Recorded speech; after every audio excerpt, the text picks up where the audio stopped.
Oke guys, jumpa lagi dengan saya dan kali ini kita akan jawab pertanyaan ini yang berkata bahwa masa sih di dalam kekristenan gampang benar cuma modal percaya selamat begitu ya, tidak perlu pembuktian, tidak perlu perbuatan lain baik dan lain sebagainya. Ya, benar seperti itu. Karena keselamatan atau hidup kekal masuk surga itu adalah pemberian Allah, bukan hasil usaha atau hasil kebaikan kita. Ya, dia diberikan kepada kita secara cuma-cuma bagi yang percaya. Kenapa diberikan cuma-cuma? Bukan karena murahan, melainkan karena kita nggak sanggup bayar. Makanya diberikan kepada kita dengan cuma-cuma. Kamu hanya butuh iman percaya sebagai langkah awal hidup baru. Jadi, mengaku dan mulut percaya dalam hati itu adalah langkah awal permulaan hidup baru di dalam Tuhan Yesus. Ya, pertanda bahwa kita mulai mengambil keputusan komitmen untuk meninggalkan cara hidup yang lama dan memulai hidup yang baru bersama Tuhan Yesus. Diawali dengan mengaku dan mulut percaya dalam hati dan mengundang Tuhan Yesus masuk di dalam hati kita. Ya, seperti itu. Nah, kenapa perbuatan baik itu tidak menyelamatkan atau tidak dibutuhkan perbuatan baik dan juga pembuktian lain untuk menerima anugerah keselamatan dan pengampunan dosa? Ya, karena firman Tuhan di dalam Yesaya pasal 64 ayat 6 mengatakan bahwa demikianlah kami sekalian seperti seorang najis dan segala kesalehan kami seperti kain kotor. Kami sekalian menjadi layu seperti daun dan kami lenyap oleh kejahatan kami seperti daun dilenyapkan oleh angin. Jadi di mata Tuhan segala kebaikan kita itu seperti kain kotor. Karena pada dasarnya kita semua sudah berbuat dosa. Di dalam Roma pasal 3:23 dikatakan karena semua orang telah berbuat dosa dan telah kehilangan kemuliaan Allah.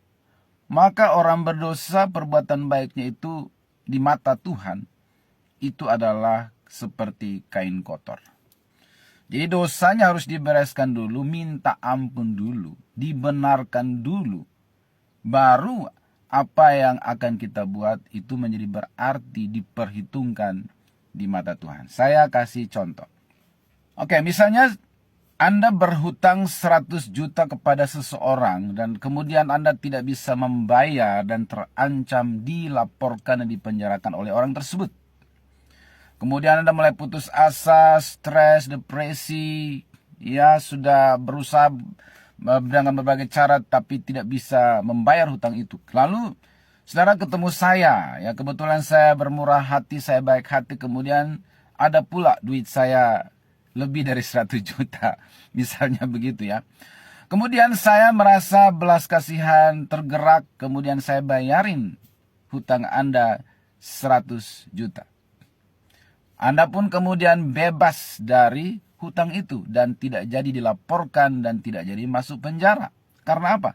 Karena Anda yang baik atau saya yang baik? Karena saya yang baik, bukan karena Anda yang baik.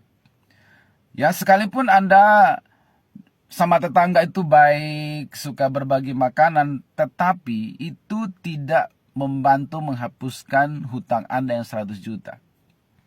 Jadi Anda berhutang 100 juta, tetapi di komplek dikenal anak yang baik, orang yang baik, itu tidak membantu meringankan hutang Anda dilunasi. Hutang harus dibayar. Maka datanglah saya melunasi, baru lunas dan saudara bebas dari hutang itu, tidak jadi masuk penjara. Jadi Anda lolos dari penjara, tidak dilaporkan, bukan karena Anda yang baik, tetapi karena saya yang baik, karena saya kasihan, saya prihatin, saya tergerak oleh belas kasihan. Maka perbuatan baik Anda ke tetangga dan lain sebagainya itu nggak laku selama hutang saudara belum dibayar. Itulah hutang dosa yang saya sudah jelaskan di video yang lain. Ya, hutang dosa itu harus dibayar dengan nyawa. Dikatakan upah dosa adalah maut, Roma 6:23.